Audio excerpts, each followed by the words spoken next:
aluna do sétimo semestre noturno da Faculdade Universidade Metodista de Piracicaba, e eu vou fazer esse vídeo para vocês falando referente às principais mudanças do novo Código de Processo Civil, e é com o intuito de um trabalho de prática civil com o professor Jorge Joly, tá?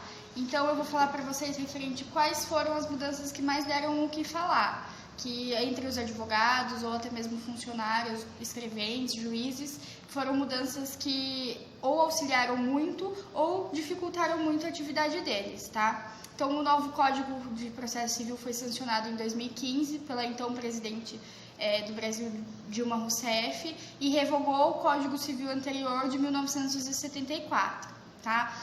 Tiveram diversas alterações, foram diversas alterações feitas, mas eu vou falar para vocês as principais, tá?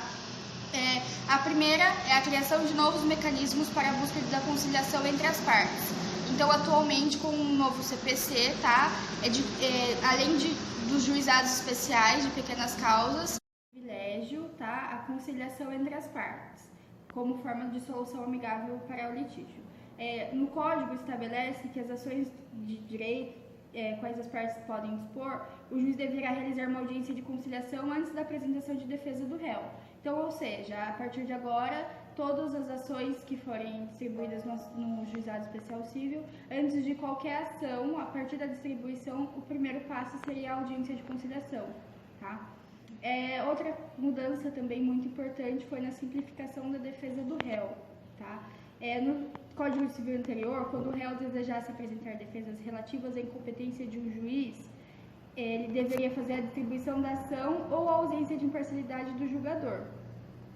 O importante do novo Código de Processo Civil foi que o réu agora poderá se manifestar, fazer a sua defesa toda na contestação. Então, qualquer documento, qualquer pedido de impugnação ou pedido de redistribuição, qualquer tipo de andamento de defesa do réu pode ser feita e simplificada através da contestação.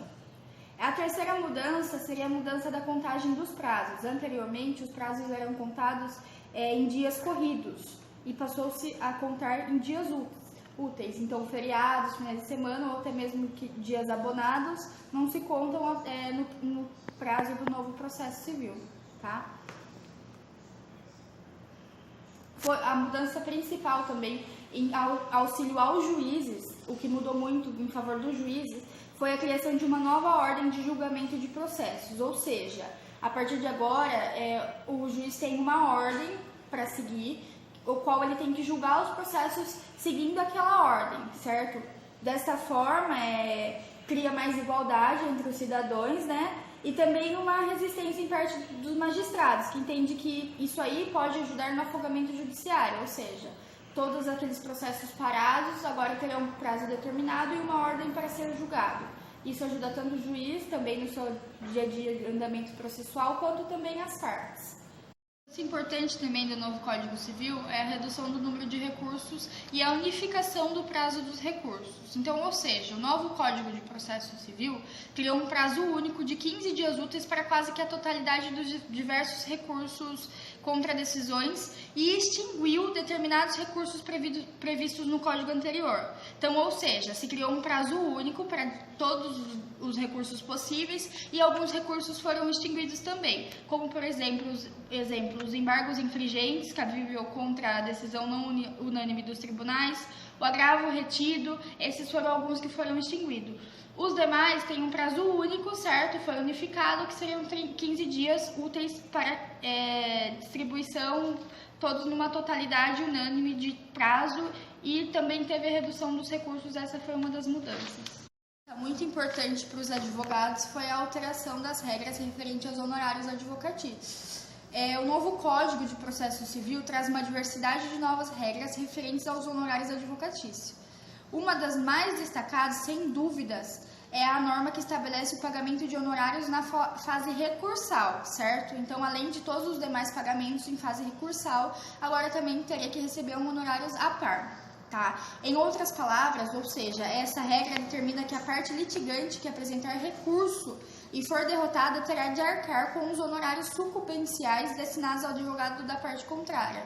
Então, ou seja, além dos honorários já contratados no contrato de honorários inicialmente, as sucumbências do processo será paga em caso recursal para a parte vencedora. Vamos falar da desconsideração da personalidade jurídica na sociedade. Ou seja, o novo código estabelece requisitos e regras procedimentais para a desconsideração da personalidade jurídica da sociedade. A medida autoriza a responsabilização direta dos sócios por dívida da sociedade, em caso de fraudes ou desrespeito à lei. O Código Civil anterior era obscuro nesse ponto e não trazia de forma clara o procedimento a ser seguido para a obtenção da medida. Então, ou seja, em qualquer situação é desconsiderado a personalidade jurídica e diretamente os sócios da empresa são responsabilizados pelos danos causados através de fraudes ou desrespeito à lei.